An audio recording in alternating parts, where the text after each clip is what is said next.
Welcome to The Marketist. I'm Sebastian Espinoza, aka The Marketist, and I'm thrilled to share with you fintech marketing ideas and stories. Today, we have an amazing guest that will give us insight into ABM, or account-based marketing. Enjoy. Hello, everyone. Welcome to The Marketist, your one-stop shop for simple, insightful fintech marketing. I am super excited today. We have here Marnie Giuranna. She is a friend, leader, and mentor. She is the ABM Director for Finastra. How are you doing today, Marnie?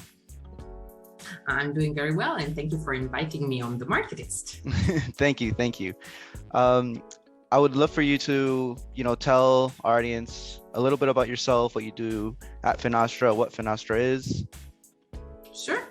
So Finastra is a fintech company, the third largest fintech company in the world. And we simply sell software to banks globally. We have roughly 8,600 customers worldwide and 90 of the 100 biggest banks in our customer portfolio. At Finastra, I am leading the account-based marketing team. The team, I basically started the account-based marketing efforts at Finastra 2 years ago. And we started with a team of 2, and now we are a happy team of 8.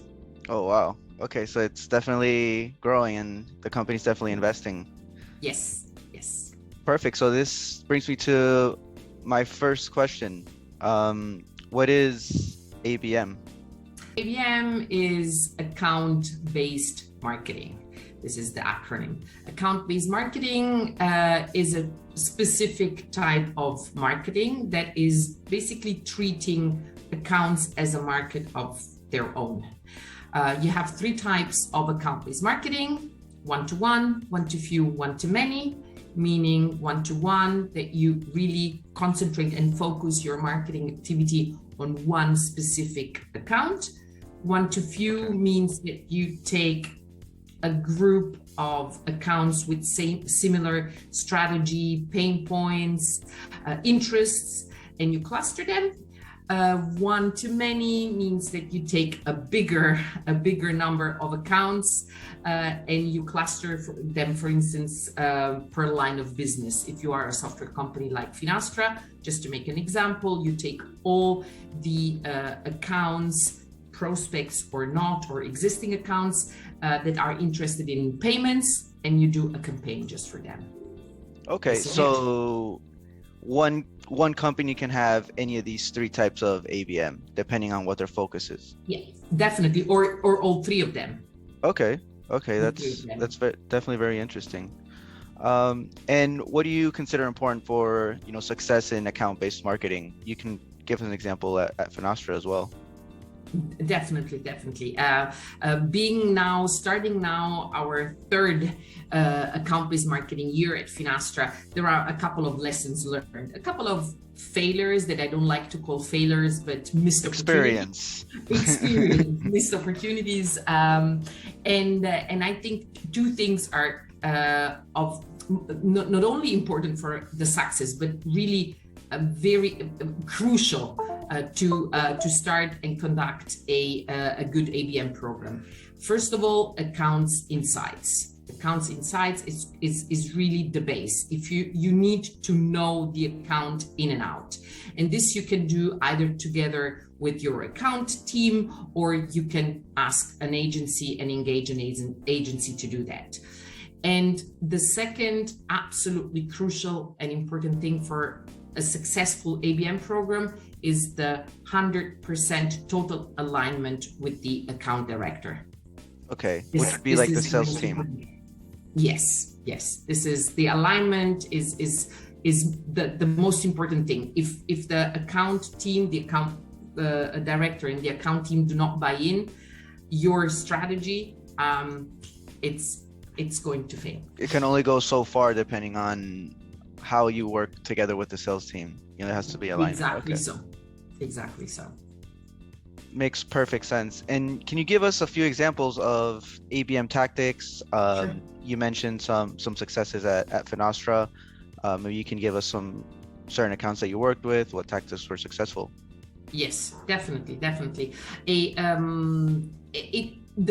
important thing is, in my opinion, and Finastra proved, our Finastra experience proved it, is to create an overarching campaign that supports the single tactics. So you have to really start from the account insights and then see, okay, just to make an example, just take a bank, HSBC, interested in banking as a service. So you have to start with an email campaign and propose certain assets to keep the account warm and engaged.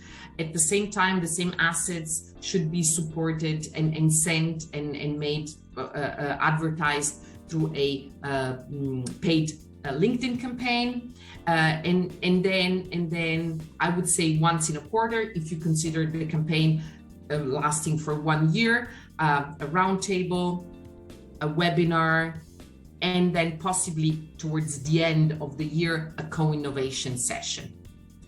Okay. This could be a nice campaign lasting a year. Okay, so this is definitely well thought out. So it's definitely like a strategy, and like you mentioned, tactics within that strategy. So it's nice to have that long-term, vision within just one specific account.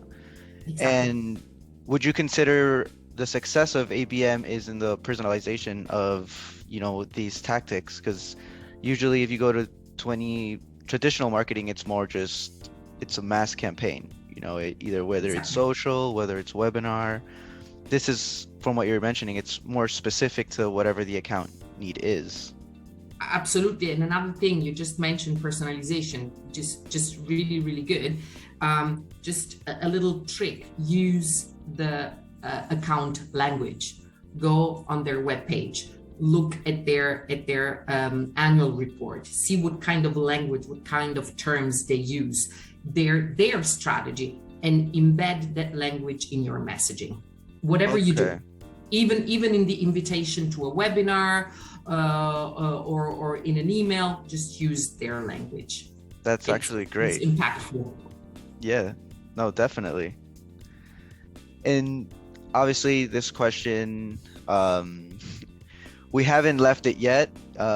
So I would love for the audience, to get a little feel of how COVID changed. I mean, I know at first it impacted even more, given that there was no in-person events and, whatnot. So how has COVID, impacted when it first started, and has it impacted all the way till we are now, or do you see a change in how things work now? I know in-person events are coming back. So what's your take on how COVID has impacted, or if it even has an impact today?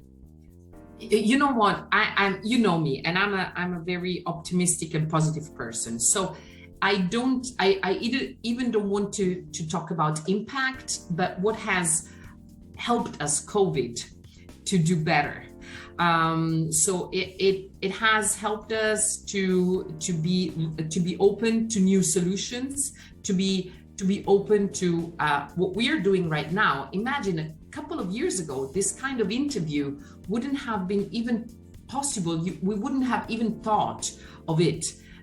Because we would have thought, okay, I'm here, she's there, okay, we have to meet, we have to organize traveling, and it costs money. So this is all not gone, but this is also possible. But the digital experience has helped us a lot. So everyone now is absolutely open to join an event even like this. So it has helped us, especially in account-based marketing at Finastra. If I can make an example for Finastra, that the accounts we work with are global, so they are geographically span all over the world, and it helps us to organize even hybrid events. So having somebody on site in person, and then having others basically dialing in. So I think that COVID has changed, but I would say even in a positive way. And now that COVID is slowly leaving us alone and in peace,